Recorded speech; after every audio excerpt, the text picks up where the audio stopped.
हमारी hammer machine जल के राख हो गई थी। बहुत सारे लोगों ने कहा ये रिपेयरिंग नहीं हो सकती, लेकिन मैं आपको 100% रिपेयरिंग करके दिखाने वाला हूँ और ये काम सीख के लाखों रुपए मंथली इनकम कर सकते हो और ये मैं आपको सिखा सकता हूँ। ये देख सकते हैं मशीन जल चुकी है और बहुत से लोगों ने कहा ये रिपेयर नहीं हो सकती, लेकिन मैं आपको रिपेयरिंग करके दिखाऊंगा। और इस मशीन को किस तरह से सबसे पहले चेक किया जाता है, ये देख सकते हैं ये हमारी हैमर मशीन है। इसको मैं ओपन करता हूँ पीछे से, ठीक है। पीछे से ओपन करने से हमें नजर आता है यहाँ पे कार्बन ब्रश वगैरह सब कुछ काले और घस चुके हैं, क्योंकि आग फायरिंग हो गई थी ना इसके अंदर, ठीक है। और यहाँ पर अब इसके 4 स्क्रू होते हैं। इन चारों स्क्रू को मैं सबसे पहले ओपन करूँगा और जैसे ही हम 4 स्क्रू को ओपन करते हैं तो इसका सारा सिस्टम बाहर निकल जाता है। लेकिन इसके अंदर 2 डिवाइड मशीन होती है, ये डिवाइडेशन मोटर बोला जाता है, ठीक है। यानी कि इसका हैमर अलग है, मोटर सेक्शन अलग है। तो इसको मैं जैसे ही स्क्रू खोलने के बाद, ये हैमर सेक्शन है, इसका कोई भी काम नहीं है हैमर सेक्शन का, यहाँ पे मोटर सेक्शन का काम है। तो ये है मोटर सेक्शन, इसके अंदर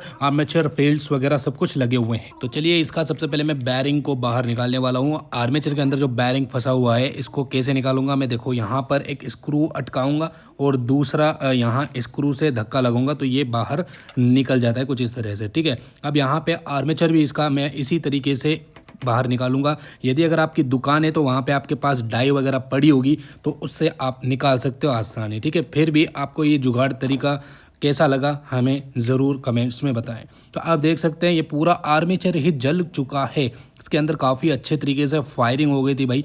तो अब यहाँ पे नया आर्मेचर लगने वाला है, ये तो तय हो गया। देखो पूरा जल के राख हो गया बिल्कुल, इसकी कोयल्स वगैरह सब कुछ काली पड़ चुकी है और इसके कॉपर वायर भी टूट चुके हैं। अब यहाँ पे इसका कैप निकालेंगे और यहाँ अंदर की तरफ देखें ना तो यहाँ पर भी जो फील्ड होता है यहाँ पे स्टेटर फील्ड, और तो ये भी बिल्कुल जल चुका है। इसके अंदर भी कॉपर वाइंडिंग जो है ना पूरी टूट चुकी है, गल चुकी है। तो यहाँ पे अब ये 2 चीज़ें हमें लगानी है। तो सबसे पहले हम फील्ड को बाहर निकालेंगे। तो फील्ड को निकालने के लिए इसके 2 स्क्रू होते हैं, इसको निकालने के बाद यहाँ पे कुछ वायरिंग्स जो होती है न्यूट्रल और फेज वाली, तो इसको बाहर निकालेंगे। अब कार्बन ब्रश के एरिया को बाहर निकालेंगे। ये रिवर्स मोटर है इसलिए ये कुछ इस टाइप का कार्बन ब्रश है जो कि ऊपर नीचे होता है और रिवर्स मोटर चलती है, ठीक है ना।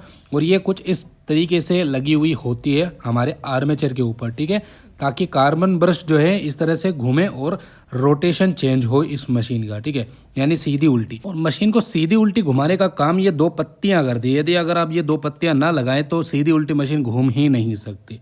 तो यहाँ पे 4 कनेक्शन होते हैं जो कि इस पत्ती से कनेक्ट रहते हैं, 2 न्यूट्रल फेज और 2 इस पत्ती से, ठीक है, जो हम आपको आगे सही तरीके से समझाएंगे जब फिटिंग करेंगे, ठीक है। तो यहाँ पर अब देखो आर्मेचर कैसे निकलता है, सॉरी फील्ड। तो नीचे की तरफ हम स्क्रू ड्राइवर लगाएंगे और इस तरह से ठोकेंगे तो बड़ी आसानी से ये स्क्रू ड्राइवर से धक्का लगेगा और आसानी से ये फील्ड जो है बाहर निकल जाता है। वैसे मशीन को उल्टा रख के इस तरह ठोक भी सकते हैं, कोई दिक्कत नहीं है। यदि अगर आपके पास डाई वगैरह है तो कोई टेंशन नहीं है ना, उससे तो आसानी से ही निकल जाएगा। तो यहाँ पे ये जुगाड़ बता रहा हूँ मैं, इस तरह से निकाल सकते हैं। तो आप देख सकते हैं ये है हमारा फील्ड जो जिसे हम स्टेटर बोलते हैं, ठीक है ना, यानी रुका हुआ चीज़, यानी ये रोटेट नहीं करता है। तो आप देख सकते हैं इसके अंदर मैग्नेटिक फील्ड बनता है, ये कोयल लगा हुआ है, इसके अंदर 4 पॉइंट है जिसमें 2-2 करके अलग अलग कोयल से निकल रहे हैं। तो यहाँ पे कनेक्शन होते हैं इस तरह से। चलो अब ये तो नया लेके आएंगे, मगर मैं आपको हैमर दिखाता हूँ कैसे काम करता है। जैसे ही आप देख सकते हैं आर्मेचर घूमता है तो आगे के मुंह की तरफ जो आप देख रहे हैं हैमर इस तरह से घूमता है, यानी कि इसका आरपीएम ज़्यादा रहता है और आगे हैमर का आरपीएम थोड़ा कम हो जाता है, क्योंकि अंदर गियर्स वगैरह होते हैं लगे हुए उसकी वजह से, ताकि इंक्रीज कर सके पावर को। चलिए अब ये 2 आर्मेचर और फील्ड इन दोनों को मैं लेके आता हूँ अपने दोस्त के पास। इन भाई का नाम है फिरोज़ भाई। मैं अपनी सारी मशीनें इन्हीं से ठीक करवाता हूँ, जो भी हैमर वगैरह ग्राइंडर वगैरह सब कुछ इन्हीं से ठीक कराता हूँ। तो इनके पास मैं आया, इनको बोला मैंने मुझे आर्मेचर फील्ड चाहिए, तो इन्होंने कहा कि भाई मिल जाएगा चलो। तो यहाँ पे ये आर्मेचर और फील्ड मुझे मिल गया है इनकी दुकान पे। और यहाँ पे आप देख सकते हैं कार्बन ब्रश वगैरह सब कुछ इन्होंने मुझे दे दिया है। यदि भी आपको प्राइस जाननी है तो वीडियो को लास्ट तक ज़रूर देखना। तो ये है आर्मेचर, देखो बिल्कुल सिमिलर है भाई, फिरोज भाई दिखा रहे हैं। और आर्मेचर देख लिया आपने, फील्ड देखते हैं तो भाई ये भी बिल्कुल सेम है, नो टेंशन, ठीक है। अब आप मुझे कमेंट करके ज़रूर बताएं कि ये आर्मेचर फील्ड कितने रुपए का आता होगा, ठीक है ना। और यहाँ पर देख सकते हैं मैं घर पे आ गया और घर पे आने के बाद मैं इन दोनों को देखता हूँ भाई, एकदम बढ़िया क्वालिटी का, एकदम मस्त चीज़ है भाई। यहाँ पे आर्मेचर और फील्ड एकदम क्वालिटी के हैं। अब इसको फिटिंग का पूरा प्रोसेस देखते हैं। तो ये देख सकते हैं ये आर्मेचर है और आर्मेचर कुछ इस टाइप का होता है। इसके अंदर कार्बन ब्रश और फैन लगा हुआ होता है, तो बेरिंग्स होते हैं और ये होता है फील्ड स्टेटर, यानी रुका हुआ होता है, ये राउंड नहीं करता है। इसमें दो मैग्नेटिक फील्ड बनते हैं, 4 पॉइंट निकले हुए होते हैं और इस तरह से ये अंदर रहता है और ये घूमता है इस तरह से, ठीक है ना, मैग्नेटिक फील्ड की वजह से, ठीक है ना। तो इसका मैं कभी आपको बताऊंगा क्यों घूमता है, कैसे घूमता है। 2 कार्बन ब्रश हम न्यू लेके आए हैं। अच्छा चलो, मशीन के अंदर कैसे फिट किया जाता है बॉडी के अंदर, तो यहाँ पे हमें कनेक्शन नज़र आते हैं कुछ, तो इनके कनेक्शन के अनुसार आपको ये देख सकते हैं 2 पॉइंट यहाँ पे, 2 पॉइंट कॉर्नर में, तो इस तरह से अगर आप फिट करेंगे तो वैसे ऑटोमेटिक फिट हो जाता है। और जो भी जो कनेक्शन है इनके यहाँ पे बाहर निकल जाने चाहिए, यदि नहीं निकलते हैं तो आपने सही फिटिंग नहीं की है। तो हमने बिल्कुल सही फिटिंग कर ली और दोनों स्क्रू को अच्छे तरीके से टाइट कर ले, वरना वाइब्रेशन से ये जो फील्ड है वापस से बाहर निकल सकती है हैमर जब आप चलाते हो, ठीक है, इससे वापस से जलने के चांस बन जाएंगे। तो यहाँ पे देख सकते हैं बॉडी एकदम क्लियर हो गई, एकदम फिटिंग हो गई। अब यहाँ पे जो आर्मेचर है इसको सेटअप करेंगे। ये देख सकते हैं इसके ऊपर थोड़ा सा कुछ जमा हुआ होता है, एक बार हाथ से आप इसको साफ कर ले। रेजमाल मारने की कभी गलती मत करना, आर्मेचर ख़राब होने के जल्दी चांस होते हैं और इससे कार्बन ब्रश भी जल्दी ख़राब होते हैं। और यहाँ पे रबर कैपिंग इसका पुराना वाला ही हम सेटअप कर रहे हैं, बेरिंग वाला, ठीक है। ये रबर कैपिंग है, इसके साथ में ही मैं इस ग्राइंडर के अंदर कुछ इस तरह से फिटिंग करूँगा, लेकिन मैं अभी टेस्ट कर रहा हूँ किस तरह से ये फिटिंग होता है। बेरिंग को देख लेना है अच्छी तरीके से सेट हो रहा है, सेट हो रहा है। चलो अब इसका जो प्रोटेक्शन होता है यानी कि आर्मेचर फील्ड प्रोटेक्शन ये लगाते हैं और अब इसके अंदर हम आर्मेचर डालते हैं।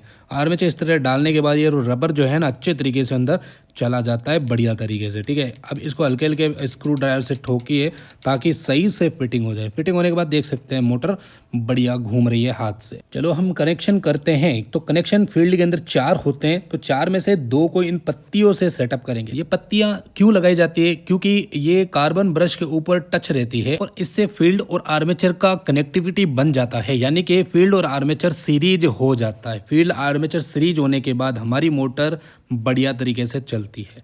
तो अब आप देख सकते हैं यहाँ पर हमें 2 पत्तियां लगा रहे हैं, क्योंकि ये पत्तियां हर मशीन में नहीं होती। ये रिवर्स जो मशीन चलती है ना, यानी उल्टी और सीधी, उसके अंदर ये पत्तियां होती है। क्योंकि जब कार्बन ब्रश को हम घुमाते हैं तो पत्तियों का डायरेक्शन चेंज कर देता है कार्बन ब्रश, इससे मैग्नेटिक फील्ड उल्टी हो जाती है, इस वजह से मोटर उल्टी घूमती है। इसका मैं आपको डिटेल कभी किसी वीडियो में दिखाऊंगा। अब यहाँ पे देख सकते कार्बन ब्रश कैसे फिट किया जाता है। ये देखिए कार्बन ब्रश फिट हो गया है, इसकी वायरिंग कुछ भी नहीं होने वाली और ये स्प्रिंग लगा दी, बस ये कार्बन ब्रश सेट हो गया। अब इसके अंदर कोई भी वायरिंग करने की आवश्यकता नहीं है।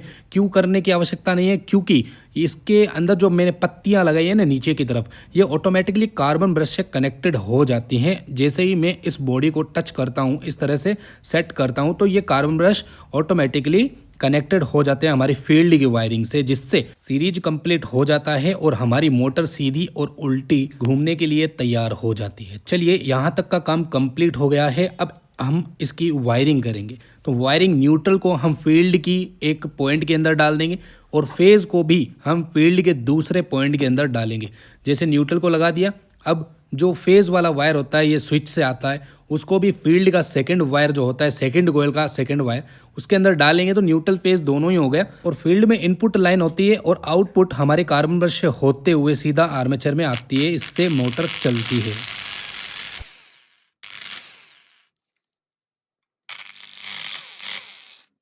चलिए डायरेक्शन चेंज करके देखते हैं। इस तरह घुमाएंगे तो अब रिवर्स घूमती है। ओके, हो गया, हमारा काम एकदम सही है।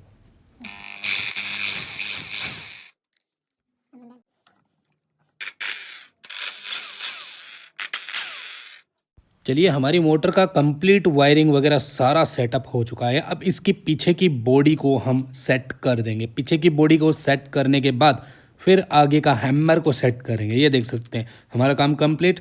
अब इसका स्क्रू वगैरह कस देंगे। अब ये जो मोटर है इसको हैमर से अटैच करेंगे। कुछ ग्रीस पानी आपको लगा देना है एक बार। अब ये देखो हैमर से ये मोटर अटैचमेंट हो गई और ये हमारा कंप्लीट हो गई मशीन। और अब हम आपको बताएंगे कितना आपको चार्ज कर लेना चाहिए इस तरह के वर्क का। ठीक है, तो देख सकते हैं अब मैं चारों स्क्रू को यहाँ से कस दूंगा। और चार्ज की बात करूँ ना गाइस, तो आपको अप्रोक्स 200 से 500 रुपये ले लेने चाहिए आपके मार्केट के अनुसार। और आर्मेचर फील्ड की बात करूं तो करीब 1000 से 1500 रुपये अप्रोक्स लग जाते हैं। तो अब आप अंदाज़ा लगा लीजिए। ठीक है, तो हमारी मशीन एकदम कंप्लीट हो गई है। रिवर्स एंड फॉरवर्ड दोनों ही चल रही है। अब हैमर भी चेक कर लेते हैं, हैमर भी काम आ रही है, डायरेक्ट हैमर भी अच्छे तरीके से चल रही है। चलिए अब इस मशीन को टेस्टिंग करते हैं हमारे आउटसाइड में। तो देख सकते हैं मशीन अच्छे तरीके से हमारी ड्रिलिंग कर रही है, ये देख सकते हैं। तो इस तरह मशीन ठीक करके आप भी लाखों रुपए कमा सकते हैं मंथली बेसिस पर। चलिए उम्मीद है आपको हमारा ये वीडियो काफ़ी अच्छे तरीके से समझ में आया हो।